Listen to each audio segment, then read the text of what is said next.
And it's the Star Wars Reporter podcast. Wait a minute. Hang on. There we go. Oh, Oh, whoa!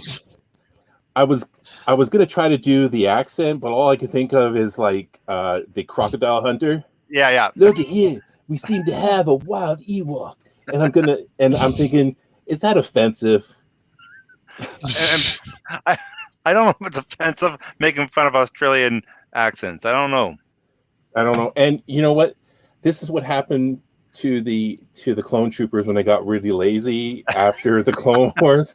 I just noticed this is awesome. But hey, welcome to the Star Wars Reporter podcast. We're going to be continuing our talk about the Bad Batch and other stuff. So with the latest episode, but before we get to that, and I'm starting to not be able to breathe, and I'm fogging up inside. Let's introduce to the scoundrels. Scoundrel 1, Trooper Todd. If you can read in the corner, there he is. Trooper Todd. And of course, we have the other guy, Revenge of the Jason. hello, everyone. And it's funny, I realize, like, I'm sitting here and I'm wearing a Dune shirt. Oh, I like that. And it makes me think of, The Sleeper Has Awakened, which is so perfect because I, the sleeper, literally have just awakened. So It's a lot later for you guys than me, is it? Oh, man.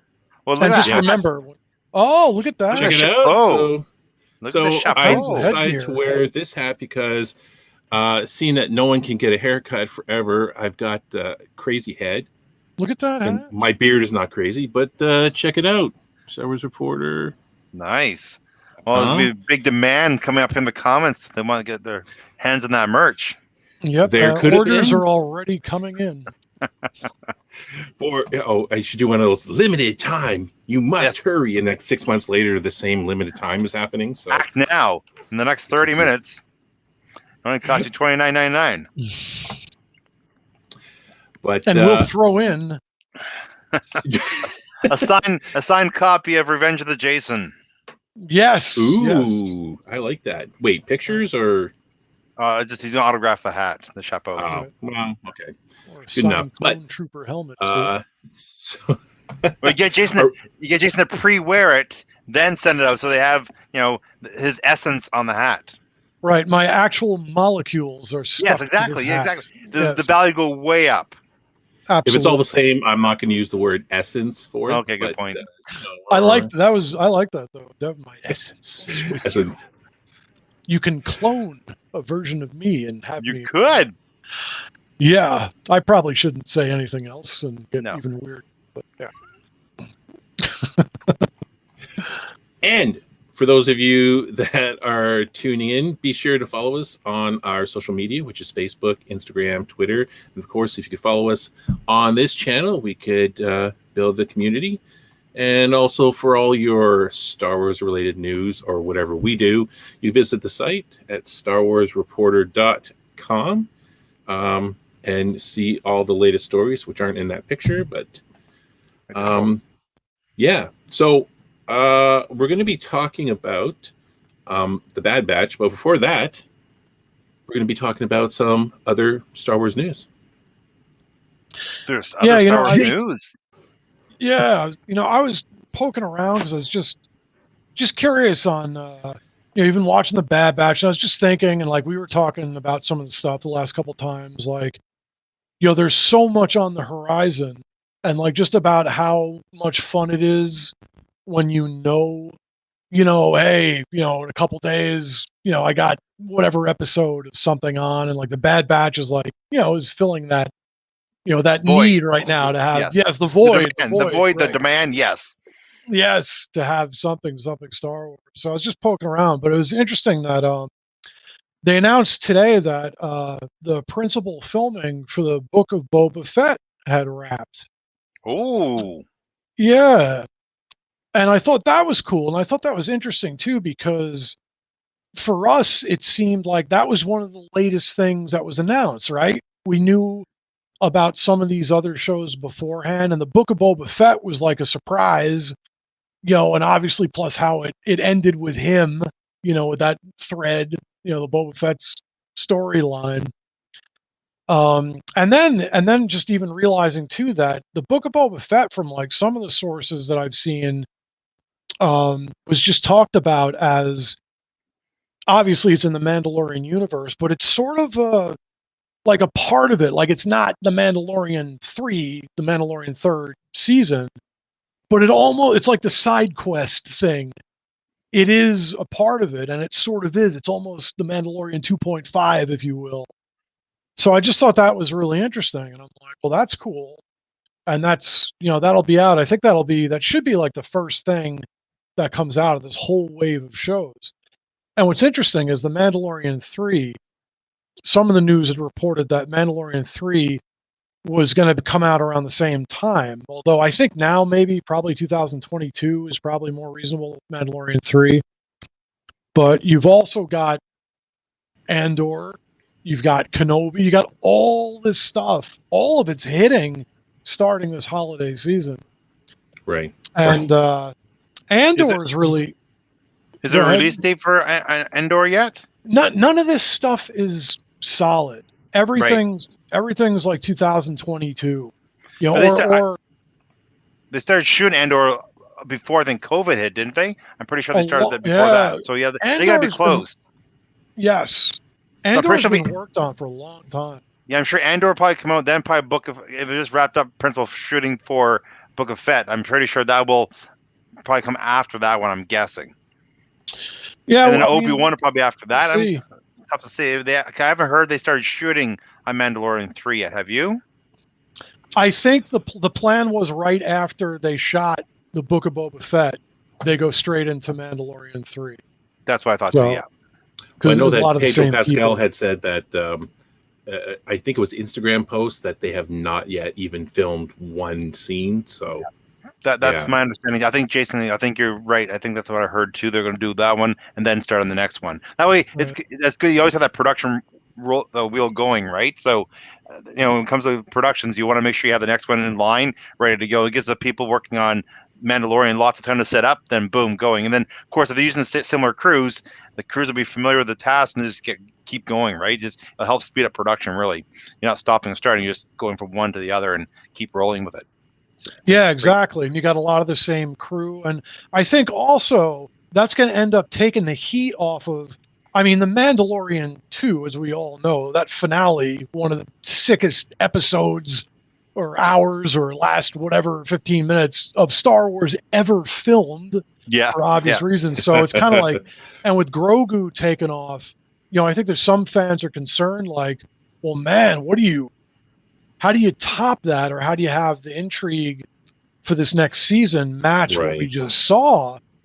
I think they'll be clever. What they'll do is, I think the Book of Boba Fett is going to take some of the heat off of that, in the sense that the Book of Boba Fett is going to steer it, to the Boba Fett, his deal, and then in turn, they're going to come into Mandalorian 3 from whatever happens in the Book of Boba Fett.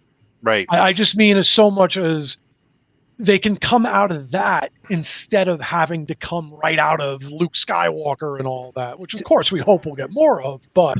Right. And that's a really good point you're bringing up too, Jason. You want to soften that blow that next episode, because really, how do you top Luke Skywalker coming back, right? Like, really, really hard to do. And I think sort of use Book of Fett as a distraction.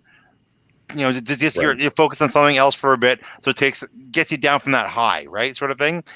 Just hits the reset button and get ready for the next one. So right. Well, not to mention, if it could distract from any of the controversies that's happened around Gina Carano and other things like that. Yes, so anything things will help. And it's also, I love the fact that it's on the same time period, so many possibilities for crossover events, right? Which is something that makes the fans really excited whenever the two different franchises will cross over. Will be pretty awesome. Right, and there's still Ahsoka, also, and they've got so much in the pipe that can do that can cross over. So it's definitely going to be interesting. And one more thing too, I just wanted to bring up, and talk about was the first one that we mentioned, Andor, and they've been working on that a long time. And what's interesting about it, from all the peeks in at the set and everything, Andor is looking like it could be really huge, like really epic. Like the sets are reportedly massive. They've been filming it. There's reports of the glimpses in on the Empire with it, on multiple worlds.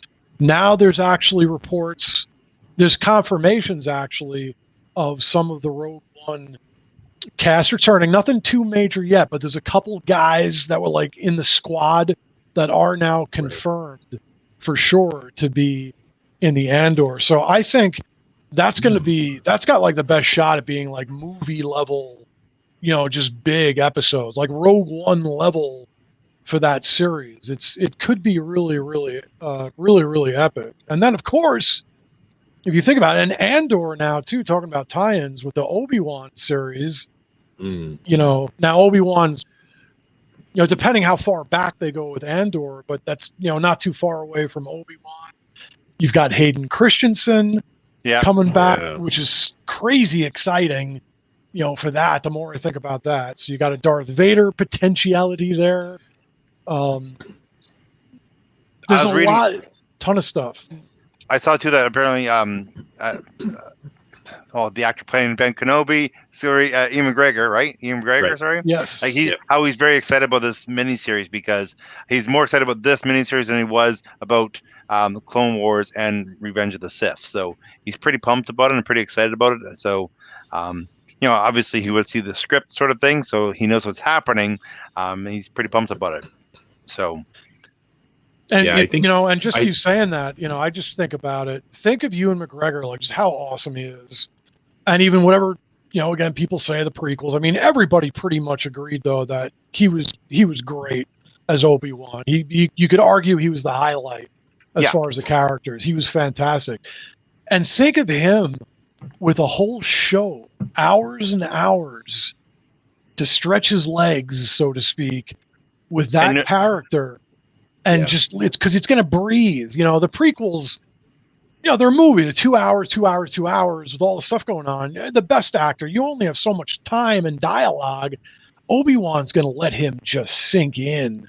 And that's it's really, it's exciting to think about. He was never the major character in any of the movies. Like, in Phantom Menace, he was behind Qui-Gon, and and then it's the Anakin story, right? It's all about the Anakin story. He's the biggest supporting character of that storyline, but this is his chance to be the big guy, right? And he's gonna. I'm so looking forward to it, just because, that whole thing, what happened before Luke came around, right? That time on Tatooine, I think it would be very, very interesting.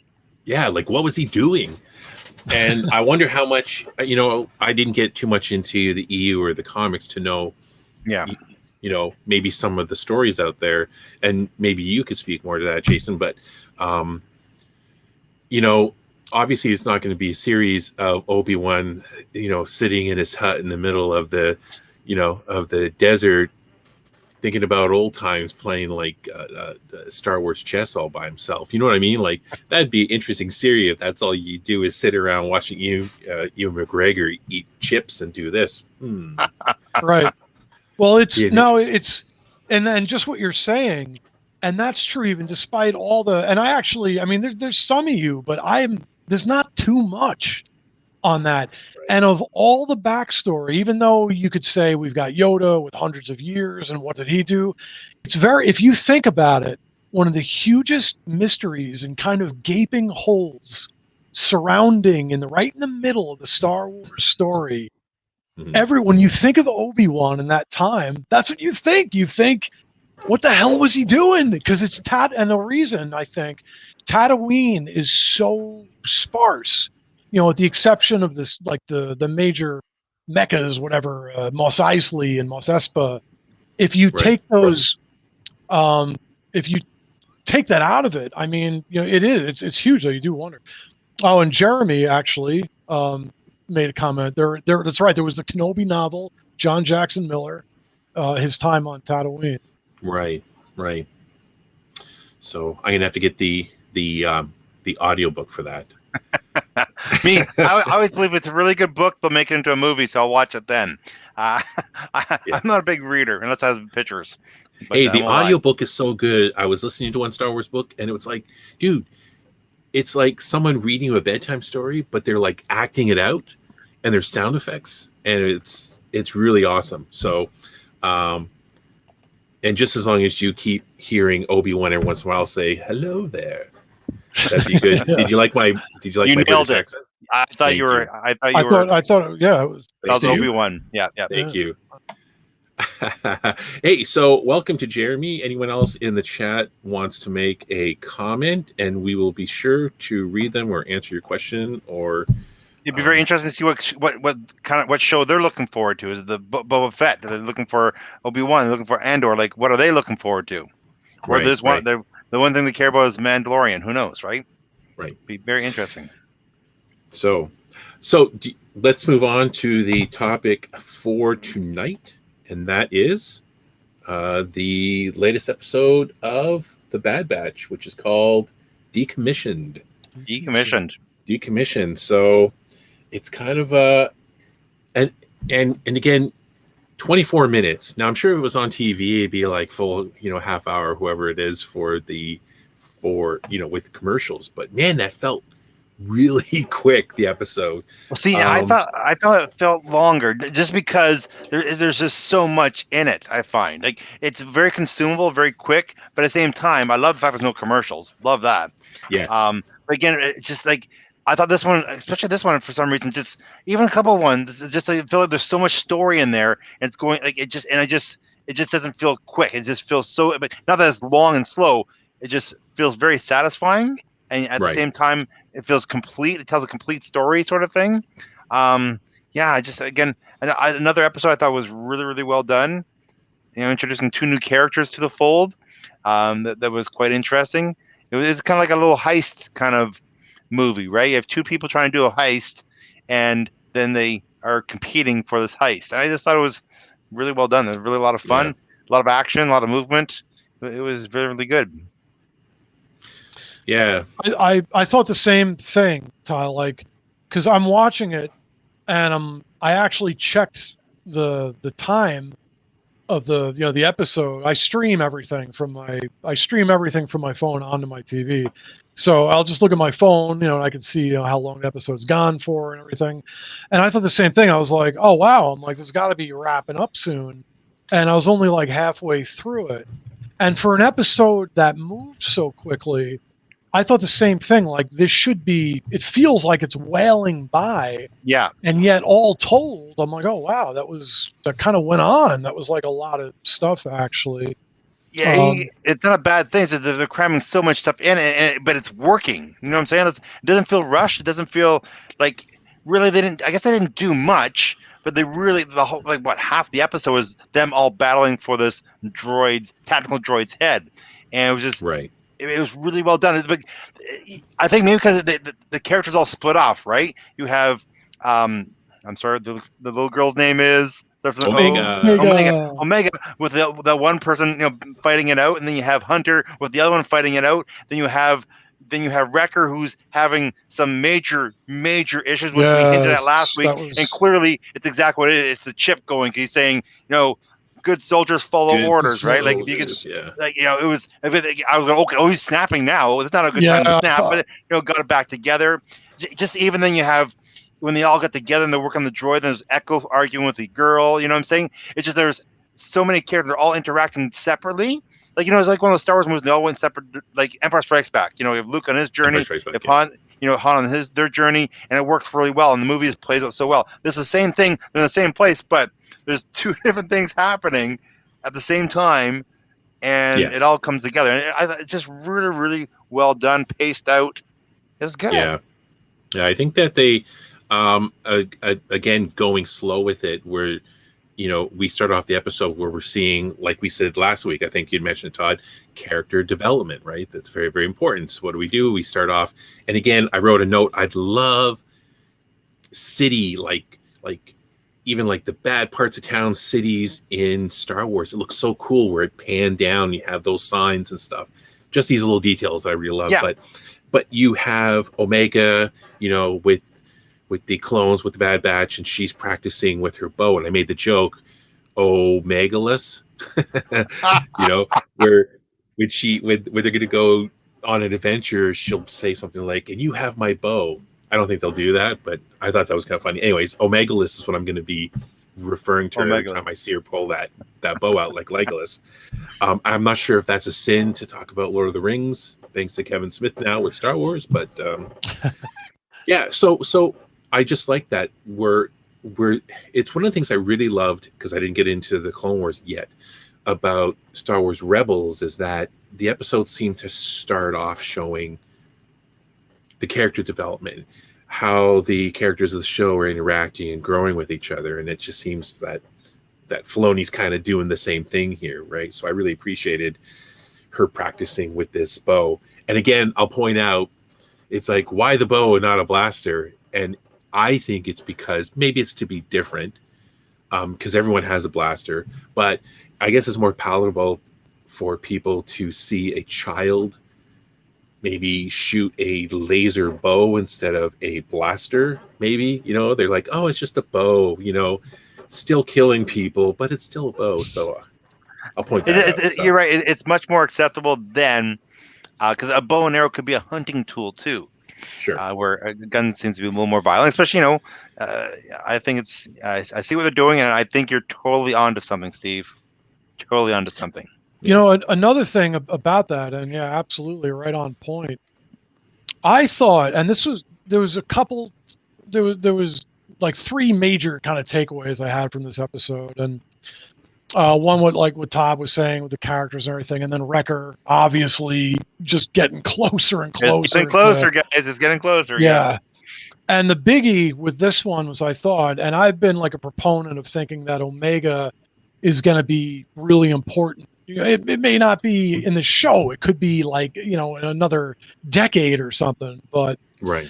But now lately, in like this episode, I was like, I almost felt like they really tried to almost pull back a little, because Omega was more a kid struggling to hang. Right. And even like Hunter, and like they're like, no, stay back. They show her struggling with the bow. She's not strong enough, which I thought was interesting, because she didn't just take the bow and yeah, kind of to your point too, she didn't just kill everybody with it or whatever, which, a proficient character could do.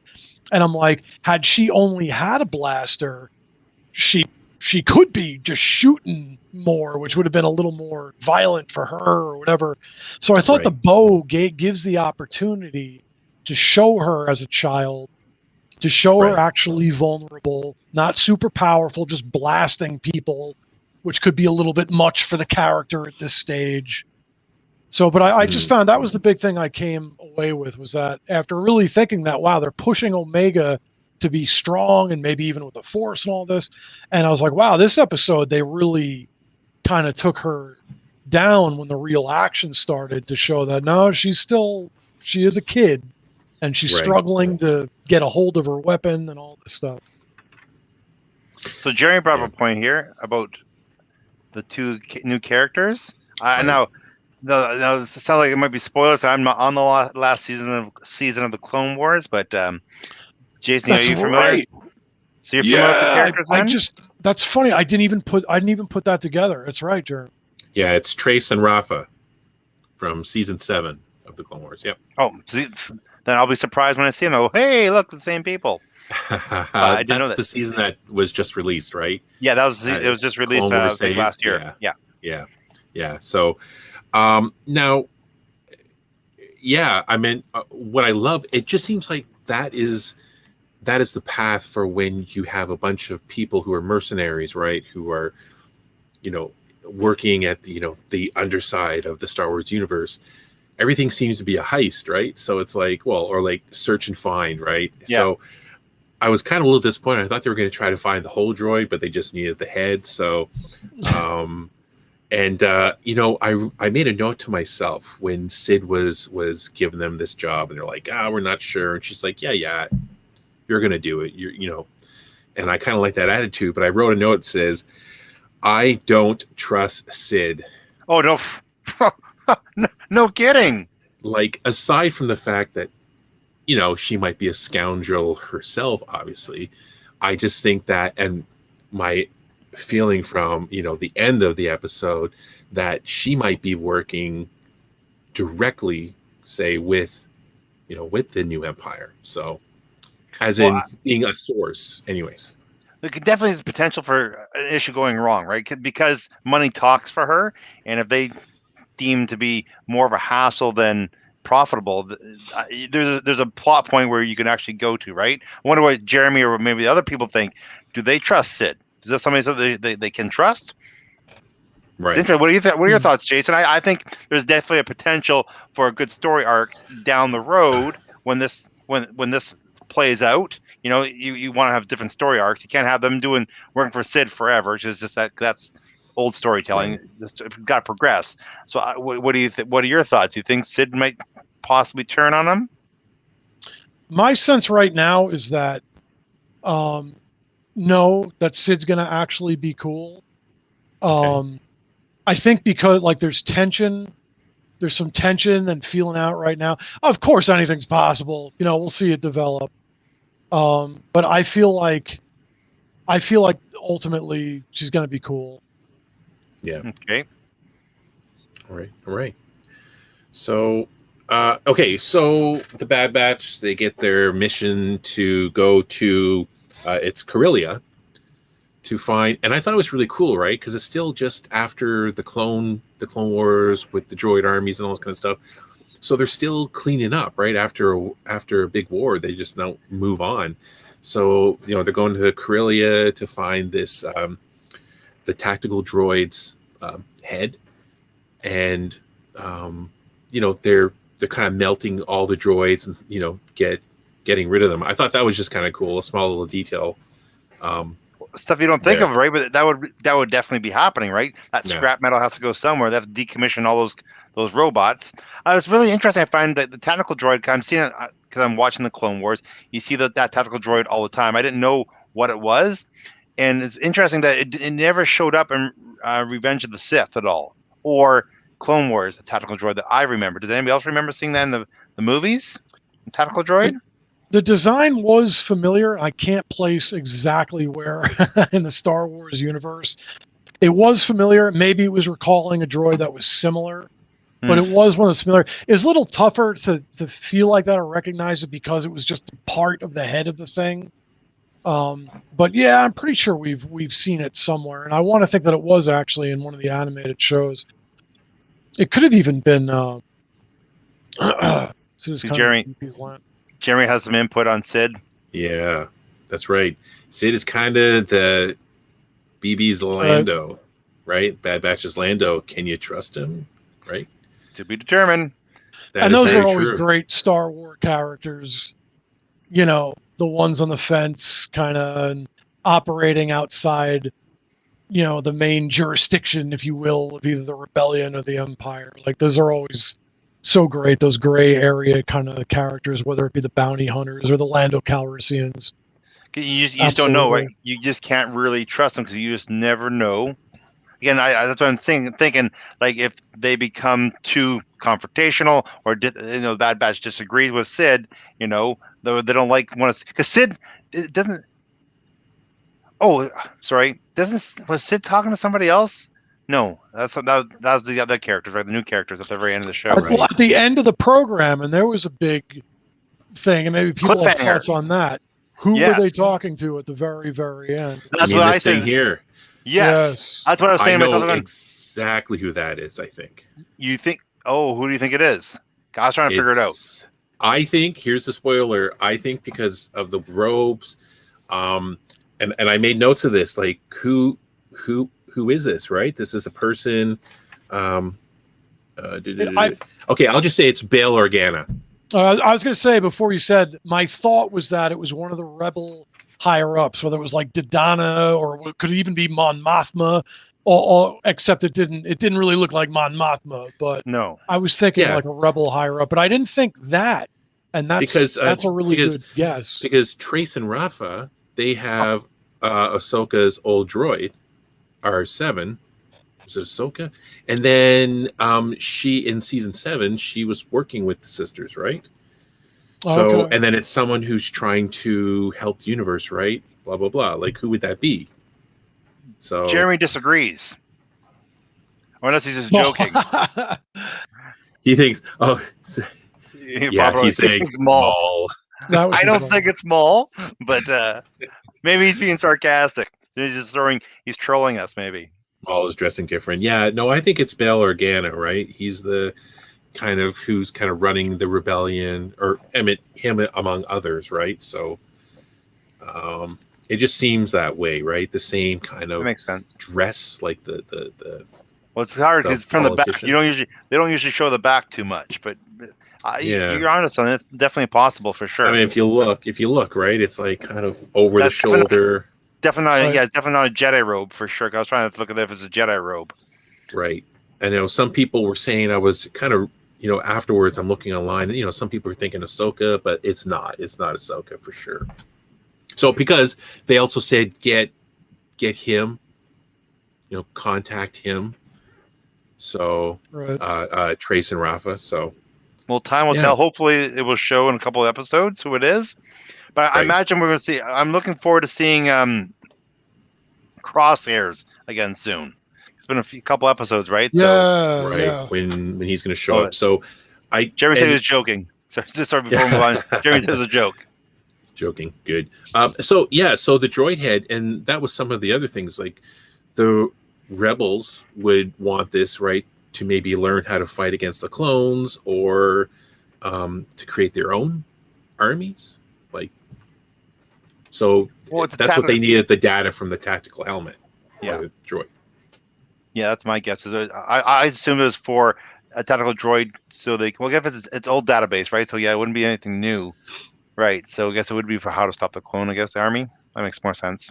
I mean, it is just right after the Clone Wars. So I mean, it's kind of fresh. So they're like, both sides, if there's sides left on the other side, are trying to get as much stuff as they can, right, to maybe rebuild or whatever. So it's kind of an interesting crossover, right? Like, I thought it was kind of neat where you have Clone Wars forever and you're battling droids, and all of a sudden now you get the droids to help you.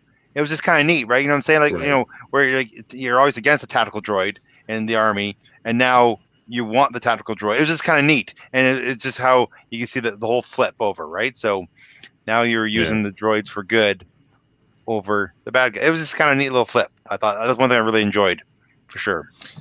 And one thing I want to bring up too, just hey Steve, the title page. Can you pull up your title page you had, and we had record there. Just one thing. After when watching the Clone Wars and come back to this, look at the texture on his outfit. See the dirt. See the grime. See, just like that's why one thing I'm really loving about this, like where Clone Wars everything looks clean, like this looks so. I just love the texture. Like these guys are on the run, nothing's clean. It'd be nice to see if the uniforms keep degrading as they go along. But I just love how this show looks. So being in starting season 3 of Clone Wars and watching this, just how everything technology's progressed and just how amazing this show looks. That's a great observation, actually. Just even that classic Star Wars grime. Yes. Which you don't get quite that detail, even on, like you pointed out, on a lot of the animated shows. And exactly, and Bad Batch has got it all over the place with that sort of detail. And it's really good animation. Totally. And once again, too, I just noticed like how cinematic and just how good. Yeah. It's just a step up in a whole bunch of subtle ways, but a step up. Like even on their ship, we're on the ship when the Bad Batch are on their ship flying, just how it's dark, gloomy. You know what I'm saying? It just everything about it just looks really Bad Batch. You know what I'm saying? It just looks like nothing's. Right. I love like one thing. You remember me back in episode 1, the Phantom Menace. How everything with Naboo, everything looks so clean and sleek. Where I just love how everything looks old, used, beat up. Just none of the ships are smooth. Everything's rugged. I just love that textured look on everything, opposed to the smooth surface we had on Naboo. So that's one thing I really, really appreciate. Just the design that goes into these ships, and what I love about too the Star Wars thing is, even though the ships aren't realistic, right? They're boxes or whatever. But again, you still believe that these things could fly. You know, that's how you don't really think of that. But when it comes to design, like they don't have to be a slick vehicle to believe it can fly. Does that make sense? Like a Star Destroyer looks very heavy, but yet you believe it can fly. You know what I'm saying? It's just really neat. Yeah, how they do that. Some aspect of its design, at least, will lend to that. Exactly, like the Star Destroyer. Exactly, it's huge and heavy, but that wedge and that point gives it a cutting, slicing thing. It looks like a ship, right?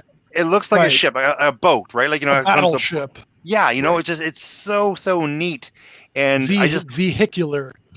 Yeah, I just think they're really using this as a stepping stone, and they're just continuing the awesomeness of Star Wars, and they're really making everything look just fantastic. Steve says whether it's a city or a town, they really do a good job at setting the tone and the look of everything, right? Yeah. They're doing a fantastic job. I really love that. So, I mean, just some notes I had, so they get down to the planet Bad Batch with Omegalus, and they're going to, go after, they're on Corellia, and they're in this factory. And I noticed when things, when they were discovered and stuff, and it's funny, the people they were shooting had that sound for the sun, and I'm thinking, oh, that's a different tone from the other episodes where it was just like a lot of mortar. But I just thought, well, they are just factory workers, right? Like they weren't, other clones trying to kill them, or the new stormtroopers. So I kind of thought that was interesting. But the one thing, and I made a note of this, where it seems that Wrecker is afraid of heights, and yes. I wrote down dumb. I just thought it was kind of a weird story arc of a weakness for him to be afraid of heights, seeing that he's kind of an elite soldier, where I'm just thinking of special forces in our world where they jump from planes, and they, you know what I mean, like jump from helicopters really high up into the water or whatever. I just thought it was interesting because he's already got something going on, right? It's getting worse. And I even made a note, Wrecker is either totally going to turn, or they're going to, I'm kind of torn where, the character is really likable, but it'd be really cool if he turned and maybe died because they had to defend against him, or he turned and then joins up with Crosshair, right? I thought that would be really interesting. I can't see that happening for a long term. Like, for one, I was worried. Steve, you mentioned the heights thing. First I thought, oh no, it's just gonna be Vertigo, and I was like, that'd be a lame storyline. I really thought the same thing. Oh, this better not be a Vertigo thing, because like he banged his head too many times. I was worried about that. So I'm glad he was having the mental problem, the mental breakdown. You heard voices, heard Crosshair's voice in his head. So I was very, very happy to see that. But yeah, I wasn't too big on the whole I'm scared of heights thing either. Do you think they wouldn't be trained a bit more than that? Be trained, and that's his thing. And again, too, right, when he starts saying that good soldiers follow orders, right? You see, it was almost like that, and he's grabbing his head, like the scenes, right? He's grabbing his head. He banged his head a bit. He gets shot because he's distracted and whatnot. And I was wondering if by the end of the episode, when he came to, if the inhibitor chip was going to be in full effect, he was going to be like, I got to join up with the rest of the clones, right? And that's why I sense Crosshair's coming back soon, because I think that's going to be the storyline coming up very, very soon. They're doing a good job hinting at it, building it up. It's getting a little bit more. I think it's next episode or within the next 2 episodes. I think it's going to happen. Definitely. I wonder if the height thing is just tied into all that. Perhaps it's could just be too. Further displaying that he's kind of losing it. And if he was okay, like that wouldn't be an issue, and it's just like another symptom of what he's going through. But when he was down that one time, like 2/3 of the way through the show, I thought too, I'm like, wow, Mike, is he gonna because he got up from like almost unconsciousness, and I thought, wow, Right. this could be the turning point, because This could be it. they keep hinting at it. Like, now, has any of the other characters? I don't think any other character noticed he was No, always 'cause by he was himself. alone. He He was was alone. always alone. Yeah. So Yeah, nobody he had to really go. suspects yet. And that's I an don't interesting think. thing too, Jason. The fact that the whole scared of heights seemed to come out of nowhere.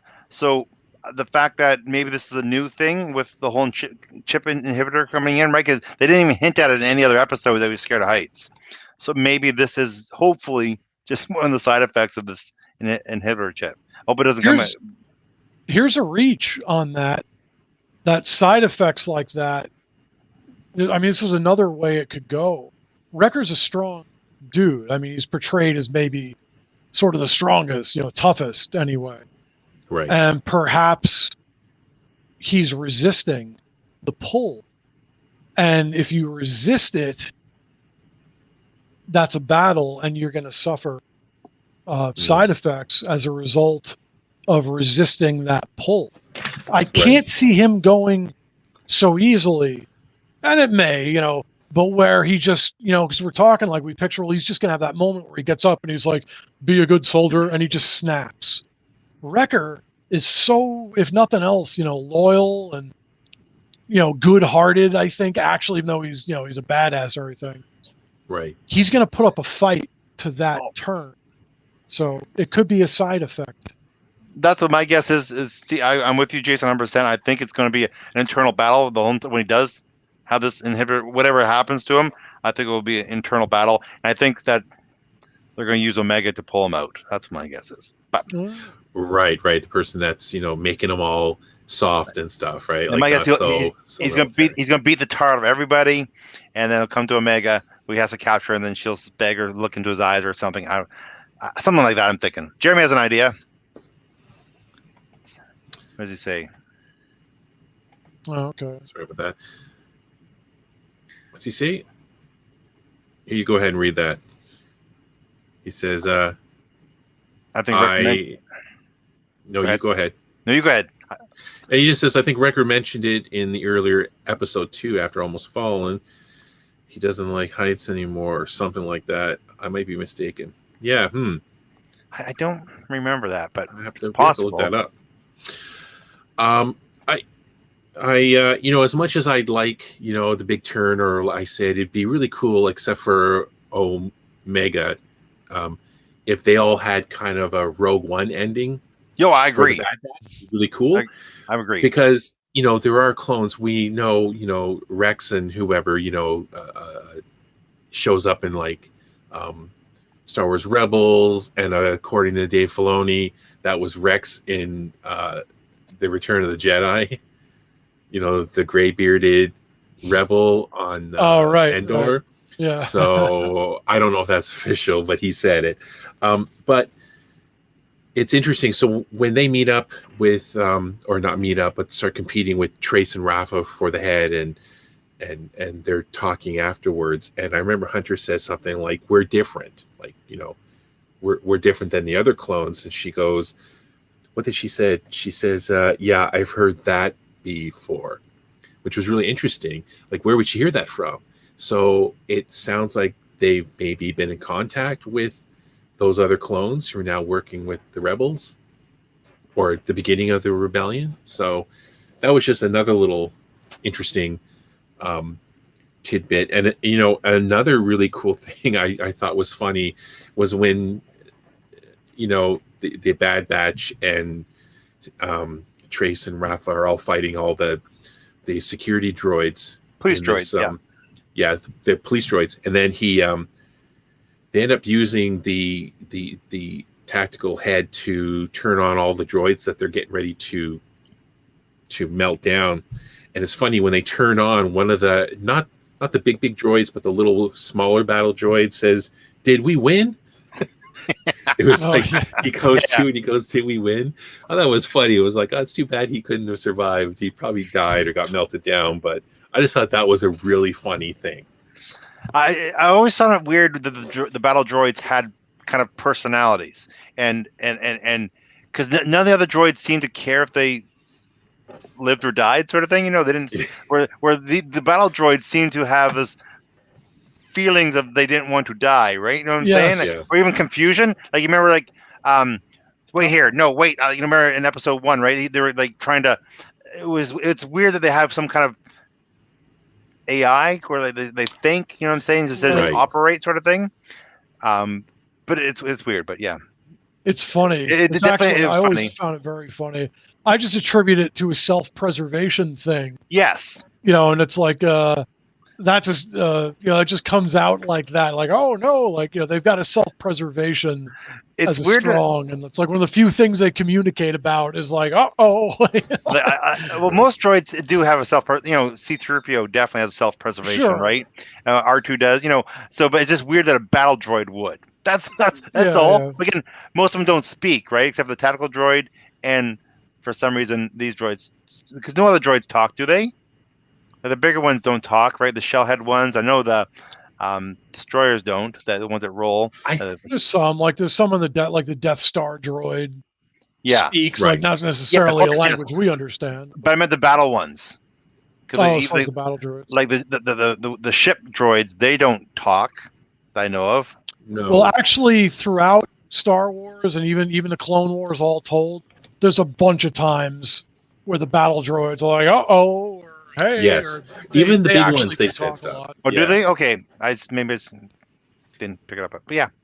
I think in the animation, where did I see it? Where the bigger battle droids had said, we're kind of pushing R2 around or something like that. So more of a kind of a comical scene. But they weren't having conversations. But I just thought that was funny when they stood up and he's like, "Did we win?"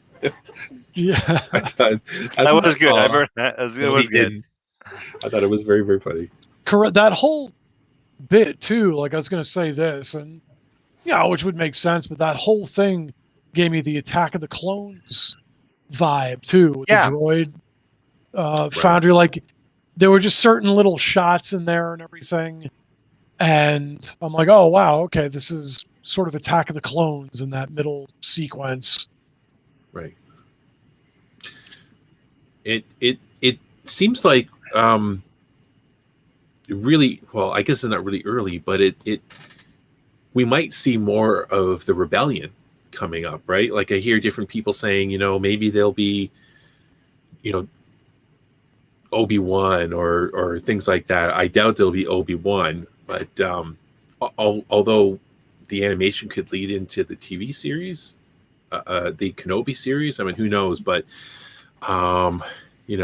in episode 6, we're already into the rebellion, right? They have a connection with the rebels. So, I mean, again, my hope is to have a Rogue One ending, that they're the ones that help, pass the hero torch on to whoever that passes. You know what I mean? Like, it'd be really, really cool to see that. Question for you, because I haven't watched an episode of Star Wars Rebels. I know I hear it's really good. I'm that's on my plate to do. Is the Rebels and Bad Batch kind of the same timeline? Rebels is a little it's further up, like whereas the Bad Batch is right on the tail end of the Clone Wars. Yeah. Rebels is, I believe, it's 5 years before A New Hope. A New Hope, okay. Yeah, that's it. Okay. And it's really good. And I think Filoni had handled Ezra, who was the young kid. He was like kind of a street kid. He was orphaned because his parents were running kind of like, resistance radio or something with the Empire, and they were taken away, and he was kind of living alone. And but they weren't giving him blasters. He wasn't around blasting things. At a certain point, he had the Force, and Kanan, who was one of the rebel crew, turned out to be a Jedi that escaped orders. Well, we saw that in the first episode. That was Kanan, who's is that so it was Caleb, but he changed his name to Kanan that's cool. when he ran away. And so that's an Easter egg I missed. I didn't get that Easter egg. Yeah. That's awesome. So we see that, but they handled Ezra. So then later on, he gets this lightsaber, but it's different. It's smaller. Like it still seemed not like a threatening thing. You know, although people have no problems with laser swords, they just have problems with laser guns. So in the kids' hands, but they handled it the same way, right? Where Ezra, I think he seemed more street smarts, but he got into trouble and he had to learn the hard way a lot of times and stuff. Where Omega is kind of like naive to a lot of things, are really, really new and fresh face to it all. So, but no guns or blasters. So Rebels is another show too that it definitely picks up hugely in intensity. You know, it starts out like a lot of these animated Star Wars shows. You're like, oh, okay, and like, and it just by the end of it, it'll blow your face off like what goes on. It's really Rebels good. Actually, it's really good too. It gets really intense. Rebels is cool too because that's a little more straight. Like the storytelling in that too doesn't beat around the bush much. Rebels goes right after it, you know, as far as its plot. Yeah, it's good. I watched it with my daughters every Sunday night, right? It was on like the Disney Channel. And loved it every Sunday night. And a great story. And Kanan, who was voiced by Freddie Prinze Jr., is probably my third or fourth favorite Jedi. He's really cool. I mean, he's up there. He's really cool. Especially when he grows a beard later. Yes. If for that alone. Well, only for that. Like, I got to do some more watching, it sounds like. Get caught up. Rebels actually has as much character development as far as I love when characters like, you know, everybody you want to see character development. I love when characters really go through profound changes, just visually, even in appearance and what they go through. And Rebels has that. Like some of the characters go through a lot in that show. And they are much different, much, you know, from the very beginning to the end. Just, you know, and Kanan's one of those characters. It's pretty amazing. Like, even though Ezra is like the big journey, but what Kanan even goes through as well is pretty extraordinary. Well, but you need to see if this Kanan character comes back in the Bad Batch sometime through the storyline. It'd be kind of interesting. Yeah, I was a little disappointed when he took off, right? I'm like, I guess he's got his own thing. I know. That would have been killer if he was, but who knows? Yeah, we'll see. You know, we might see, right? And then, of course, later, you know, in Rebels, the other character I really loved was Hera and the ship that she flies, which is the Ghost, right? Love that ship design. It's like it's got that B-52 kind of design in the front, you know, with the big bubble, you know, window below and the cockpit up top, which I thought, I love it. That's it. Yes, I love that ship so much. Lighting peril. So, and when we were, it was like James and I and actually Wayne and another person were playing the Fantasy Flight Star Wars role playing game.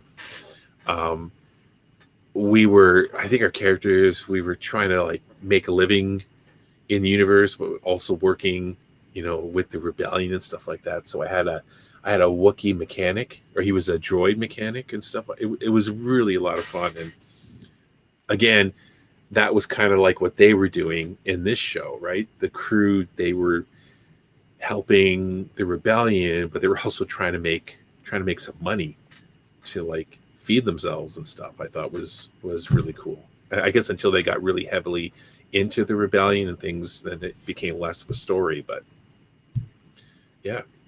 So what else we got here? So yeah. So hey, by next episode, something has to happen with Wrecker, one way or another. I think that it's either going to happen next episode or it's going to end with a cliffhanger.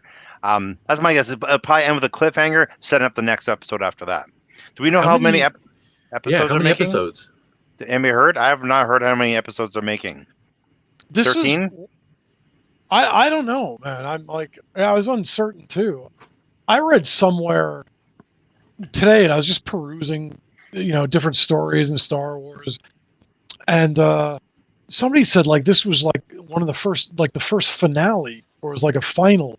and I'm like, that can't be. It's only the 6th episode, right? Today was episode 6. Yeah. We should I don't know that, how I many guess, this is going to run, and I'm like, and I was thinking that too. I'm like, wait a minute, how many is this going to go? Just look that up like right Yeah. now. I just looked it up right now. It says apparently it will consist of 16 episodes. Okay. Oh, okay. That's what it's 16. saying. I don't know if we can trust the source, but it's on It's Wikipedia. definite. It's on the internet, Todd. It's It's on the internet.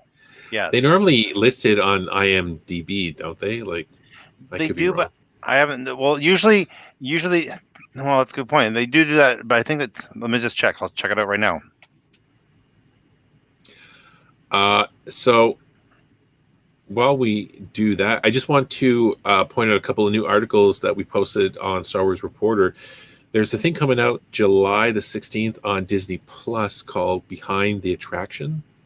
And it's they're going to be looking at a bunch behind the scenes on several of the attractions at Disney parks, which of course will include Star Tours. And let me see the list here. So they're going to do, it's 12 episodes that are going to drop all at the same time. So it's not like week to week.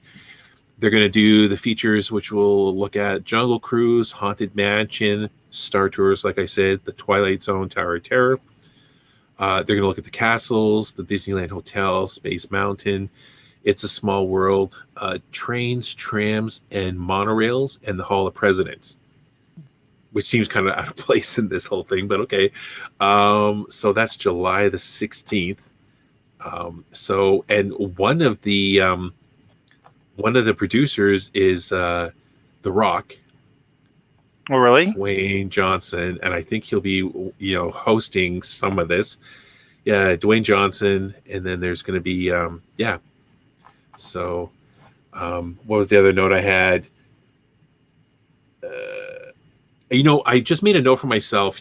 Seeing, with the clones and this whole behind the attractions. I know they have Star Wars Land, and and all that kind of stuff there now, but it would be great to have a huge feature on just the clones. Like even the Bad Batch would be a nice idea to have some kind of a big feature there, or something to do with that. If the parks recover, or if they, I guess the Galaxy part maybe isn't doing as well as they had hoped, and in their changes, it would be I think, like Todd was saying, kind of the texture and just everything about the Bad Batch and how it's done. I'm really enjoying. I'm getting into this a lot easier than the Clone Wars, and I really like the characters, and it'd be something to add to the Disney parks. I think they deserve their own thing. Absolutely. Why not? I looked into it. It says according to IMDb, the actors who did the voiceovers did 16 episodes. So okay, so 16. So look at 16. So we're only at, that was 6. So we have 10 more. That was episode 6, right? Yeah. That was episode 6. So that's nice, man. Because man, all kinds of stuff could happen. Yeah. So my guess is that shortly after this ends, if you look what they're doing for Marvel, right? We're talking about Disney Plus, like. One airs, then a month later, next one airs, next one a month later. So their role is really good. So that you always had that flavor, right? So it's always you're always looking for it, and you're always branding it. So I'm sure with all the stuff coming out of Star Wars, they're going to do the same thing. They'll finish Bad Batch. Really, you didn't have to wait that long for Bad Batch to start after Mandalorian. I'm pretty sure they'll have the same kind of rollout for the other ones. It'd be nice because I don't know if you guys know. I know I'm really looking forward to the Loki series starting tomorrow. So I'm a big Marvel fan too, and Loki launches tomorrow. They actually pushed it up. It's going to be the first one they're releasing on Wednesdays for the premiere dates. So most of the streaming services do Fridays, so maybe they're doing that because there's a lot of competition for Fridays. So maybe they're doing the Wednesday release to see how it goes. But that seems looks very, like cool. very, very, very comical. Yes.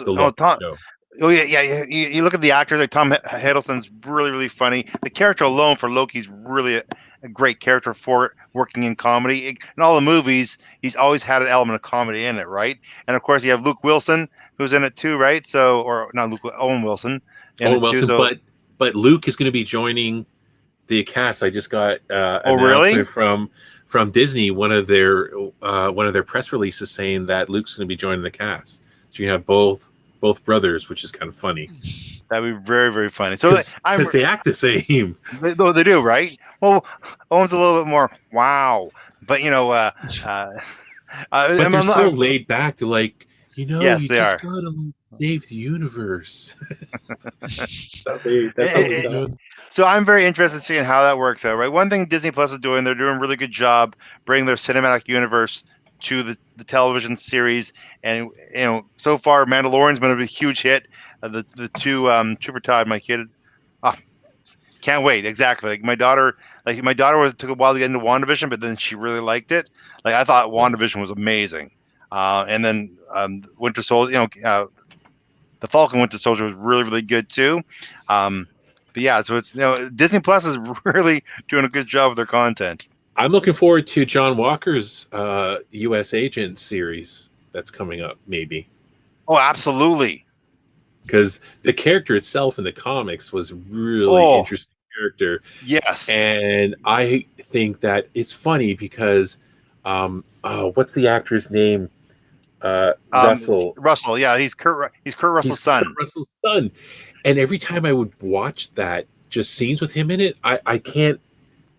It just blows my mind away how much he looks like his dad. Yeah. How he smiles, how his mouth, like everything about him. And I watched him in another movie just recently, and it just blows me away how much he looks like him. And I thought he got kind of a lot of heat from the fandom for no good reason, because he was never going to be taking over as Captain America. But there's a lot of stuff that coming. He did take a lot of heat off the beginning, but as it went along, wow, like where there's appreciation. I'm like, he was so good that you hated him in the beginning, and now people are really coming around liking the character, right? Wyatt Russell, thank you, Jeremy. Wyatt Russell, yes. Yeah, he was like Fun fact: he played hockey as a goalie, and he played for the BCHL, which is the British Columbia Hockey League, and he was on a team, and he came and he played in Nanaimo, and Kurt Russell came to Nanaimo to watch the game and sat up in the stands. And of course, was a lot of people was approaching him and talking to him. But yeah, his son was playing as a goalie in the BCHL. That's cool. Which is Wyatt. So I really hope that he gets his own, and it's going to be like if it's going to be like anything like the comics. I mean, they kind of did that because it was the time in the comics with like the Punisher and things like that, where all the heroes were getting dark and 90s. more violent. Yeah, right. The 90s. Yeah. So that's what John Walker was. He was like Captain America, but then he was too violent, and then he's a little bit cray too. He's got anger issues. He's got anger issues, which I think makes a really good character too, right? Like one thing as that show progressed, like he was a very, very interesting character, and from as a kid growing up, when I was a teenager, when I was into comic books, like he would guest star in Captain America. And then I started collecting the West Coast Avengers, and no one bought the West Coast Avengers comic book, but I did because the U.S. Agent was in it. And I really like the U.S. Agent. Yeah, and I think they'll probably he was a little more intense in those comics for sure, and I think that that Wyatt Russell has good charisma to kind of make this character, even though he's going to be a little hard-handed with his justice, that he's going to be likable. People aren't going to be so uppity about, oh my god, I can't believe he killed that terrorist. He killed a whole bunch of people with his shield. But I understand he's not supposed to do that, I guess, as a superhero in front of people. But I just thought that was so funny. It was kind of ironic and hypocritical, but I think it'd be a great character that people will like, but at the same time dislike. And I think that it makes a lot of great opportunities for confrontations between. Like one thing that worked really well was Tony Stark versus Captain America, right? That confrontation was always there from the first movie, right? When they brought them to Avengers together, they had confrontations in all the movies, and so he is an opportunity to be confrontational with everybody, right? So that dynamic's pretty strong. That builds an inner fighting. It's a lot of times in the Marvel universe when they have that inner fighting, it's pretty good, and it comes across really well. So anyway, so that's what I'm looking for. Disney Plus, knocking things out of the park. Looking good.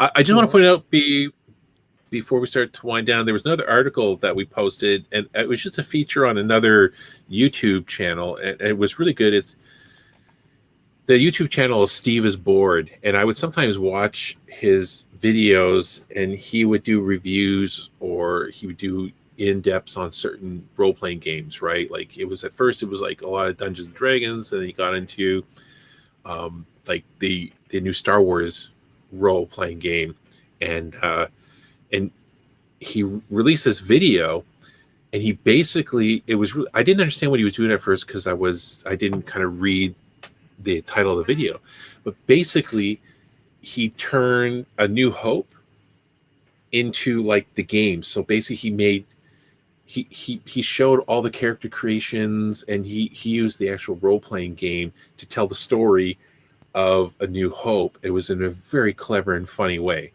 That's cool.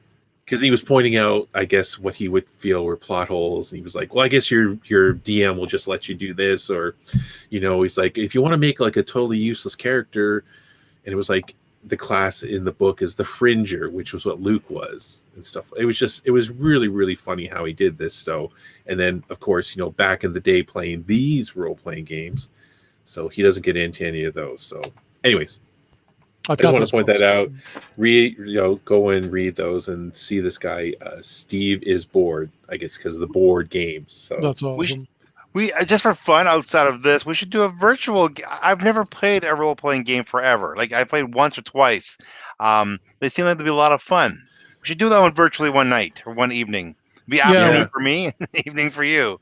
Yeah. We've talked a little bit about that. We should do that. I'd be down for that for sure. Yeah. We're kind of thinking of like I've got all of those books, by the way. The old books, yeah.